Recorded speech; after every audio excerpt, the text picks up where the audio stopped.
오늘 우리가 로마서 14장의 말씀을 살펴보게 되었는데요. 로마서 14장 7절 말씀에 보면 이런 말씀이 기록되어 있습니다.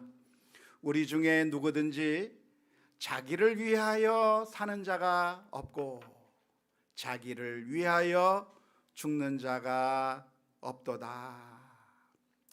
우리 중에 누구든지 자신을 위해 사는 사람이 없다. 자신을 위해 사는 사람이 없다고, 자신을 위해 살거나 죽는 사람이 없다고 이렇게 표현하고 있는데요.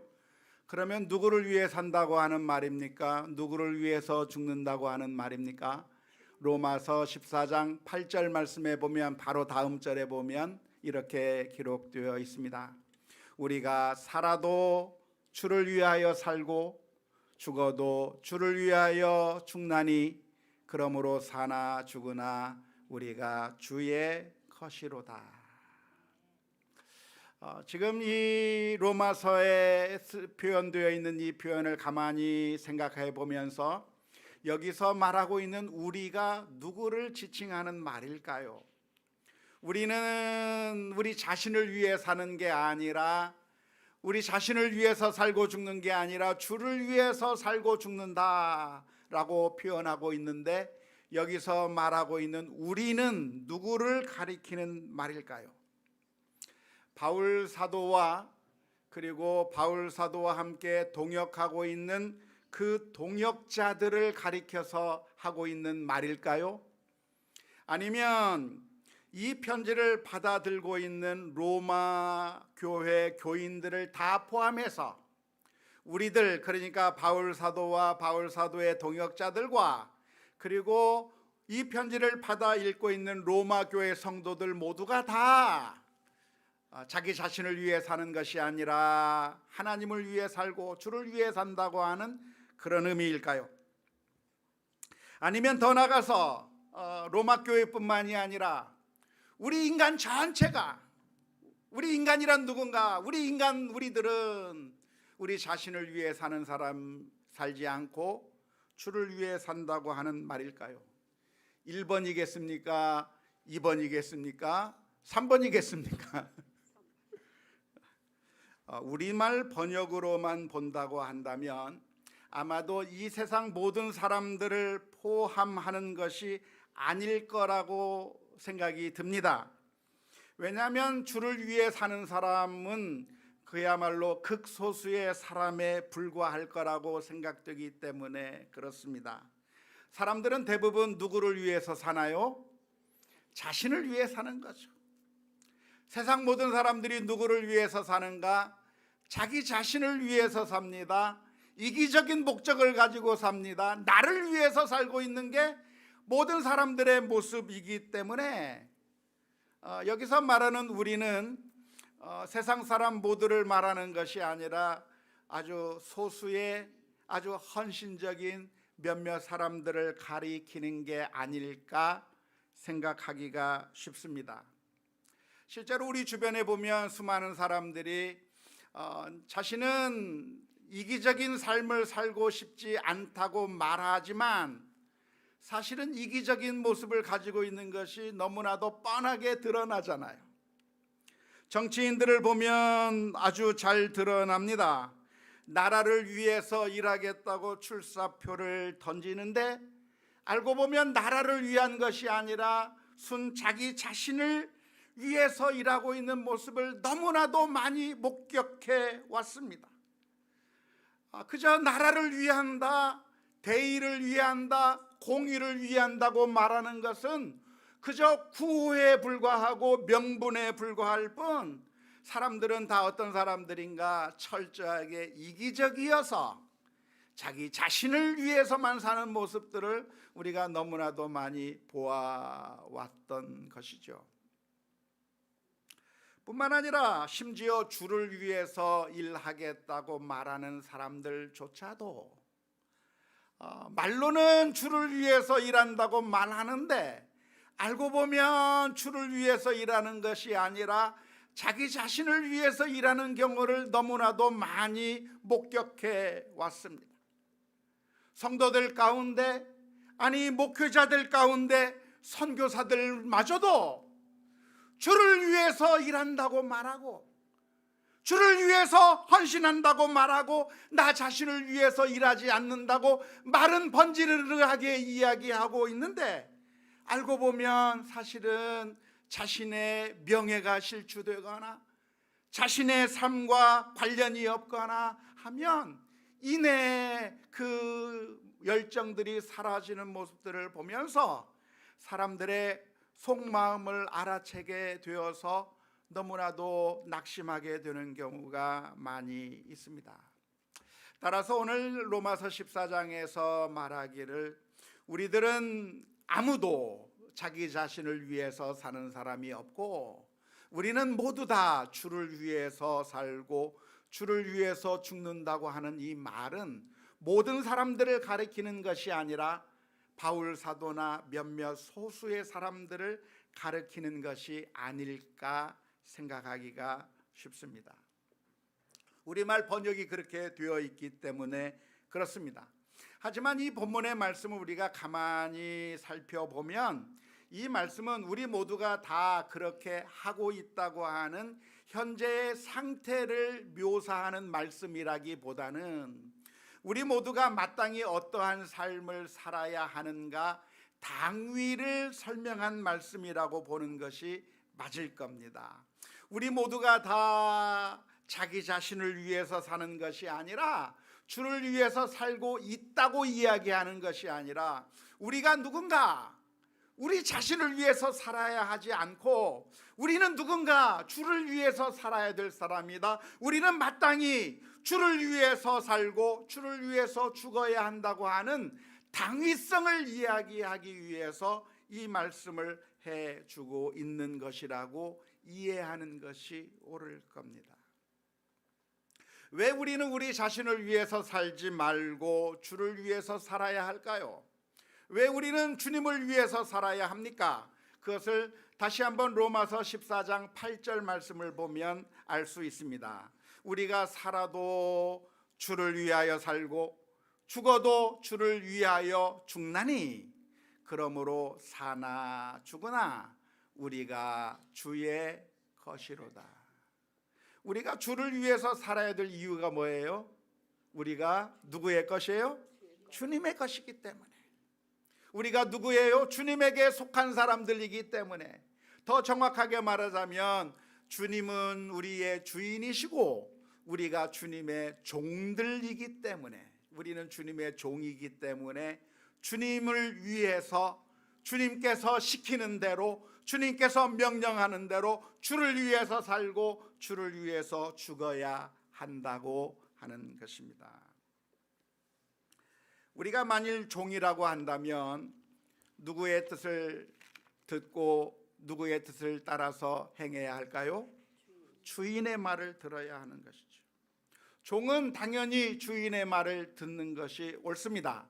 현대적으로 말하자면, 요즘에는 종이 없으니까요, 현대적으로 말하자면 직원을 생각해 볼 수가 있겠는데, 직원은 누구의 말을 듣고 행동해야 합니까? 사장님의 말을 들어야 되는 거죠. 고용주의 말을 들어야 되는 거예요. 만약에 우리가 공무원 시험에 합격을 해서 그래서 공무원이 되었다고 한다면 누구의 말을 들어야 돼요? 상관의 말을 들어야 되는 것이죠.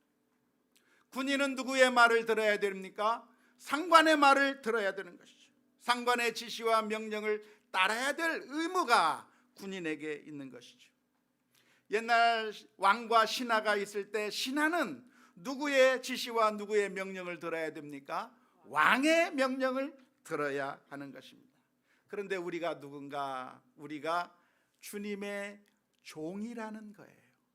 우리가 주님의 종, 하나님의 종이기 때문에 하나님의 말씀을 들어야 하고, 하나님께서 말씀하시는 대로 살아도 주를 위해서, 죽어도 주를 위해서, 주님께서 시키시는 대로 순종하며 살아가라 하는 것이 오늘 로마서 14장 7절과 8절의 말씀입니다. 우리가 누구라고요? 주님의 종입니다. 우리 옆 사람에게 한번 이야기해 봅시다. 주님의 종이시군요. 주님의 종이기 때문에 살아도 죽어도 사나 죽으나 하나님의 종으로서 하나님의 말씀에 순종하며 살아야 한다고 하는 게 오늘 본문의 말씀이요, 우리들을 향해서 권면해 주고 있는 하나님의 말씀입니다. 그런데 이렇게 우리가 하나님의 종이라고 하는 이 성경의 가르침은 21세기를 사는 우리들에게는 상당히 불편한 말씀입니다. 불편합니까? 좋습니까? 불편해요. 왜냐하면 우리는 종이 되고 싶은가요? 자유인이 되고 싶은가요? 자유롭게 살고 싶어요. 우리는 누구에게 얽매여 살고 싶지 않고 우리는 자유롭게 살고 싶기 때문에 하나님의 이 말씀을 읽을 때 약간 불편한 겁니다. 믿음이 있는 분이라고 한다면 내가 하나님의 종이지, 내가 하나님의 종으로서 살아야 되겠지 받아들이시겠지만, 아직 믿음이 온전하지 못하신 분, 아직 깊지 못하시는 분들은 이 말씀을 들을 때 그 마음 가운데 불편함이 생길 수밖에 없습니다. 왜냐하면 우리들의 마음 가운데는 자유에 대한 갈망이 있기 때문에 그런 것이죠. 우리가 자유롭게 살고 싶은 그런 갈망이 있는데, 성경에서는 우리가 자유인이 아니라 하나님의 종이다, 더 심한 말로 이야기하면 하나님의 노예다 이야기하고 있으니까 우리의 마음 가운데 불편함이 생길 수 있는 것입니다. 하지만 이 시간에 우리가 냉정하게 생각해 보아야 하는데요, 만일 우리가 하나님의 종이기를 거부한다면 어떻게 될 것인가 하는 것입니다.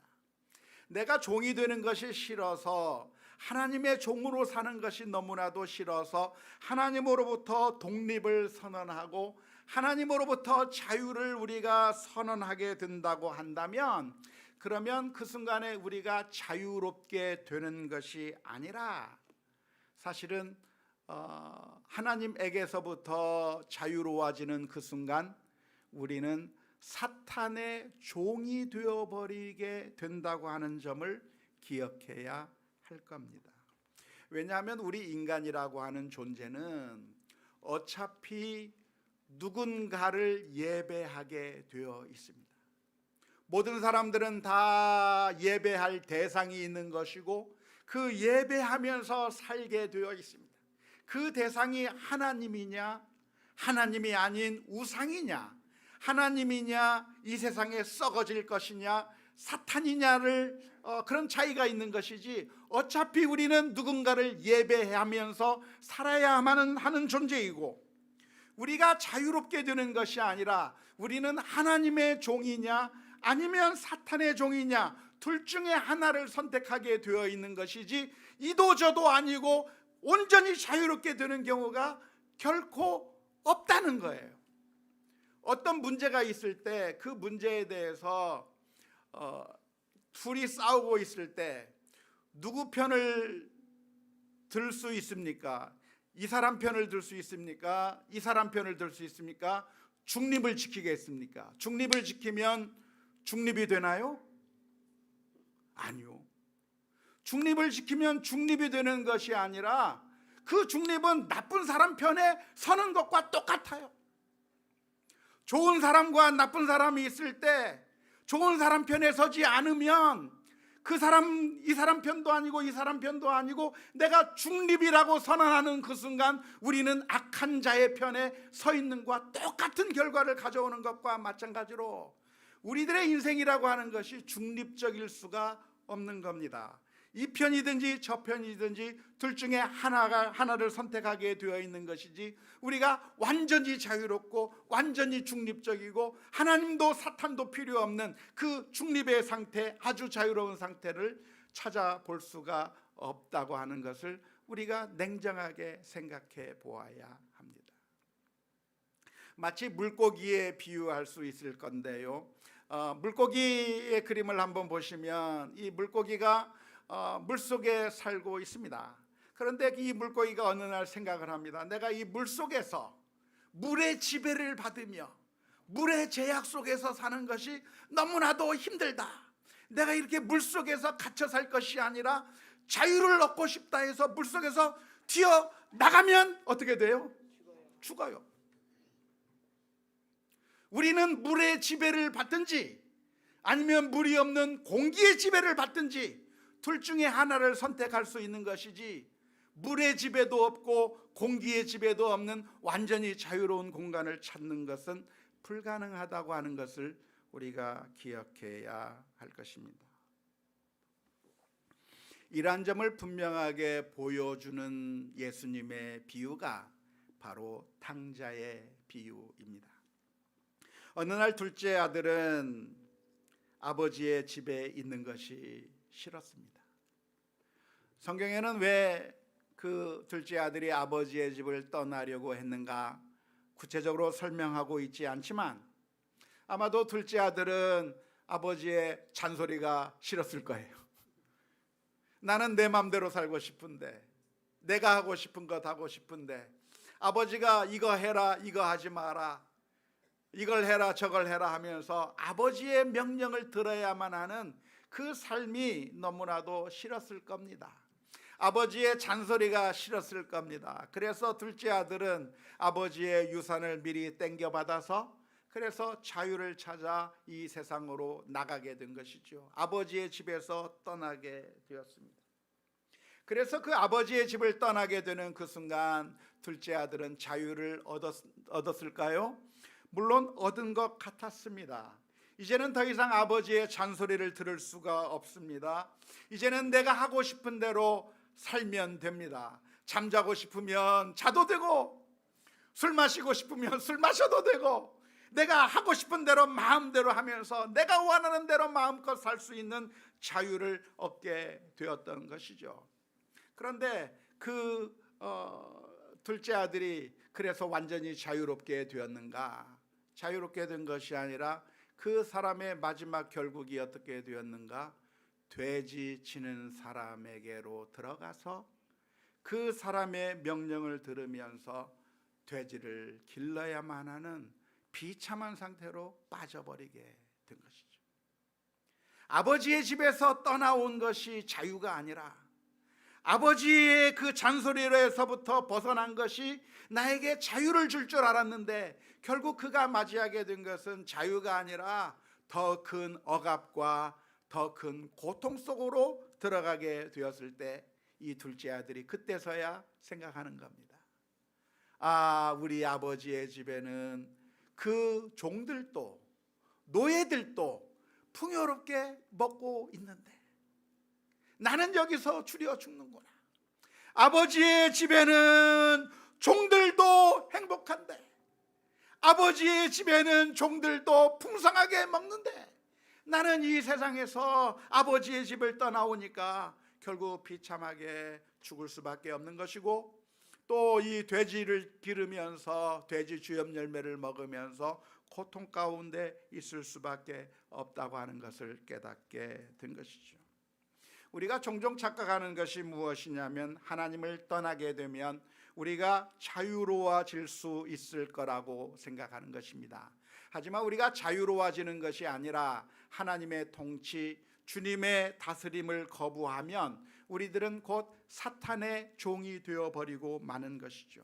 우리들에게 있는 선택은 무엇이냐면, 어느 종이 더 나은가예요. 하나님의 종이 더 나은가, 사탄의 종이 더 나은가. 왜냐하면 우리들의 마음속에 왕자는 비어 있을 수가 없기 때문에 그렇습니다. 우리들의 마음의 왕자 가운데 주님을 우리의 왕으로 모시면 주님의 말씀에 따라 우리가 순종하며 살게 되겠지만, 그러나 우리들의 마음 가운데서 주님을 쫓아내 버리게 되면 우리들의 마음이 빈 마음이 있는 것이 아니라, 빈 왕자가 있는 것이 아니라 그 자리에 사탄이 가득 차 버려서 결국 사탄이 시키는 대로 절망의 그늘로 걸어가 볼 수밖에 없는 것이죠. 마치 컵과 같다고 하겠습니다. 이 컵에 물을 채우면 이 속에 물이 있는데요, 이 속에 있는 컵에 물을 다 쏟아내 버리면 빈 컵이 되는 것이 아니라 이 컵 속에 공기가 그 순간에 가득 차 있는 것처럼, 물을 채우든지 공기로 채우든지 어차피 무엇인가에 의해서 채워져야만 하는 이 컵과 마찬가지로 우리들의 마음은 비어있는 법이 없고 누군가의 지배를 받아야 되고 누군가의 종이 되어야 되는데 누구의 종이 좋겠습니까? 하나님의 종이 좋습니까? 사탄의 종이 좋습니까? 하나님의 종이 훨씬 더 좋은 것이죠. 왜냐하면 하나님은 어떤 주인이십니까? 우리를 착취하고 멸시하고 고통을 주는 악덕 기업주와 같은 주인이 아니라 우리 주인은 사랑이 많으신 아버지와 같은 주인이시기 때문입니다. 놀랍게도 우리 주님은 어떤 주인이셨는가? 섬기기 위해서 오셨어요. 마태복음 20장 25절에서부터 28절 말씀에 예수님께서 이렇게 말씀해 주셨습니다. 예수께서 제자들을 불러다가 이르시되 이방인의 집권자들이 그들을 임의로 주관하고 그 고관들이 그들에게 권세를 부리는 줄을 너희가 알거니와 너희 중에는 그렇지 않아야 하나니 너희 중에 누구든지 크고자 하는 자는 너희를 섬기는 자가 되고 너희 중에 누구든지 으뜸이 되고자 하는 자는 너희의 종이 되어야 하리라. 인자가 온 것은 섬김을 받으려 함이 아니라 도리어 섬기려 하고 자기 목숨을 많은 사람의 대속물로 주려 함이니라. 주님이신 우리 예수님께서는 이 세상에 오셔서 우리를 억압하고 다스리고 우리에게 고통을 주고 멸시하고 착취하기 위해서 우리의 주인이 되어주신 것이 아니라 우리 주님께서는 우리를 섬기시는 종으로 오셨어요. 우리 주인이신 우리 예수님께서 그 옛날 제자들을 앞에 무릎을 꿇고 자신의 그 손으로 제자들의 발을 씻기면서 종의 자리로 들어가서 우리들을 제자들을 섬겨주셨듯이 우리가 믿고 섬기고 따르는 주님은 어떤 분이신가? 어떤 주인이신가? 우리를 억압하고 착취하는 주인이 아니라 우리를 사랑하사 우리를 위해서라고 한다면 자신의 몸까지 다 내어놓고 피와 물을 다 쏟으시기까지 사랑해 주신 사랑의 주인이라고 하는 사실을 다시 한번 기억할 수 있기를 주님의 이름으로 축원합니다. 마태복음 8장에 보면 한 백부장이 나오는데요, 이 로마 백부장은 참 이상한 백부장이었습니다. 어느 날 그 백부장의 하인 하나가 병들어 죽을 지경이 되었습니다. 보통 그 당시에 주인들이라고 한다면 그냥 외면해버리고 말았을 겁니다. 그런데 이 백부장은 예수님 앞에 나왔습니다. 그리고 예수님 앞에 엎드렸습니다. 주여, 내 하인이 병들어 죽게 되었는데 제 하인을 고쳐달라고 예수님 앞에 머리를 조아린 것이죠. 그런데 바로 예수님께서 우리들을 위해서 그렇게 하셨습니다.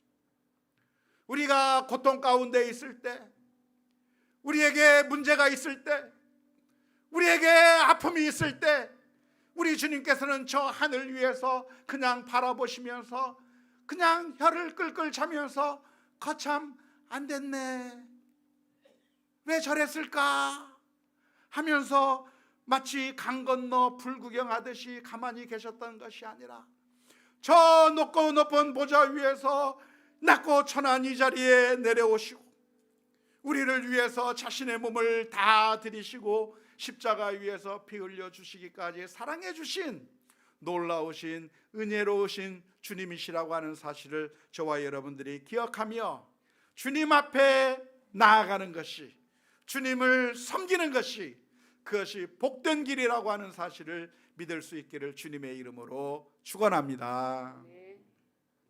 그런데 왜 로마서 14장에서 이 말씀을 하고 있는 것일까요? 우리는 다 누구인가? 주님의 종이다. 우리는 어떻게 살아야 되는가? 주님을 위해서 살고 주님을 위해서 죽어야 하는 주님의 종이라고 하는 사실을 로마서 14장 7절과 8절에서 강조하고 있는 이유가 무엇이겠습니까? 우리가 성경 전체의 흐름을 보면서 이해를 해야 되는데요. 이렇게 말씀하시는 이유는 로마서 14장 10절 말씀을 하기 위해서입니다. 로마서 14장 10절 말씀에 이렇게 표현합니다. 내가 어찌하여 내 형제를 비판하느냐? 어찌하여 내 형제를 업신 여기느냐? 우리가 다 하나님의 심판대 앞에 서리라. 지금 이 로마서에서 말씀해주고 있는 내용이 무엇이냐면, 지금 우리들 사이에서 일어나고 있는 일들을 보면서 우리들에게 권면해 주시기 위해서입니다. 우리들은 이 세상에 살아가면서 누군가 조금 잘못을 하면, 그리고 누군가 좀 내 마음에 맞지 않게 행동을 하면 비판하고 욕하고 또한 정죄하고 심지어 분노하는 일들을 얼마나 많이 하는지 모릅니다. 그런데 우리가 그렇게 할 수 있는 자격이 있는가요? 그럴 자격이 없는가요? 없어요. 왜냐하면 우리가 하나님의 종이기 때문에 그래요. 나도 하나님의 종이고 내 옆 사람도 하나님의 종이에요. 우리가 다 종이에요. 누가 높고 누가 낮은 게 아니라 모두가 다 종이에요. 그런데 종이 종을 책망할 수 있어요. 종이 종을 나무랄 수 있어요. 종이 종을 지적하고 뭐라고 말할 수 있어요? 종은 누구의 말을 들어야 돼요?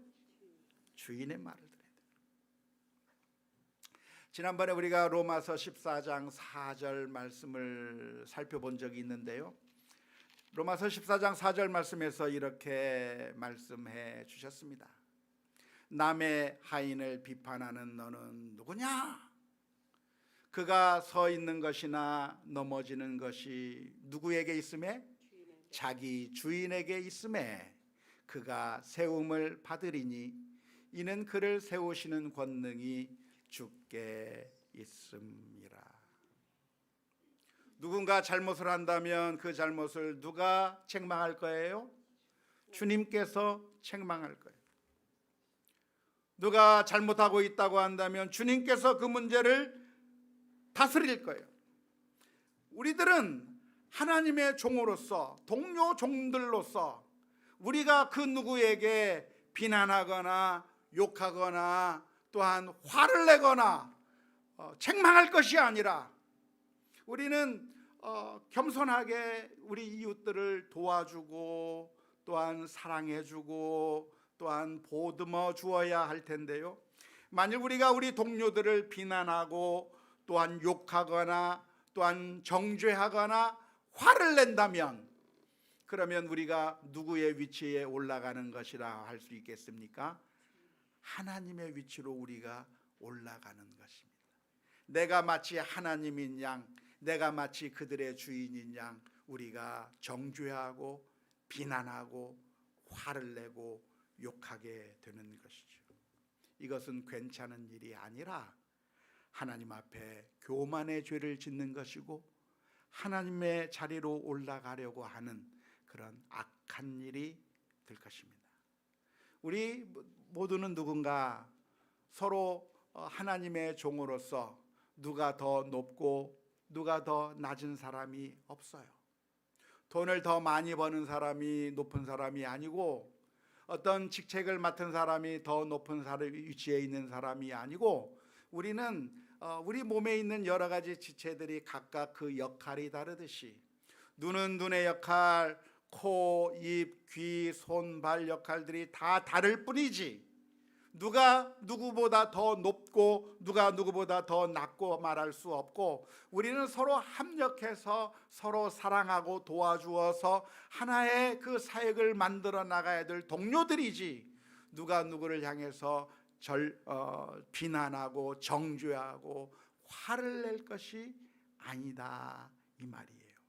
그래서 우리는 결국 이런 모습을 화를 내고 비난할 것이 아니라 하나님 앞에 겸손하게 서서 서로 사랑하고 돌보는 그런 믿음의 동료들이 다 될 수 있기를 주님의 이름으로 축원합니다. 로마서 14장 10절 말씀에서 이렇게 권면하고 있습니다.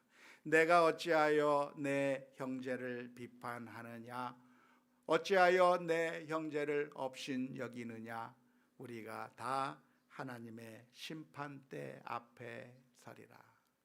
우리는 남들을 판단할 수 있는 자리에 있는 것이 아니라 감나라 배나라 하면서 지적할 수 있는 것이 아니라 우리가 다 하나님 앞에 심판대 앞에 서야 될 사람이라고 하는 사실을 기억하면서 겸손하게 살아가는 우리 모두가 다 될 수 있기를 주님의 이름으로 축원합니다. 우리 주변의 사람들이 마음에 안 드는 게 있으면 스스로를 향해서 생각하셔야 돼요. 아, 내가 하나님이 아니고 내가 주인이 아니고 나도 종이지.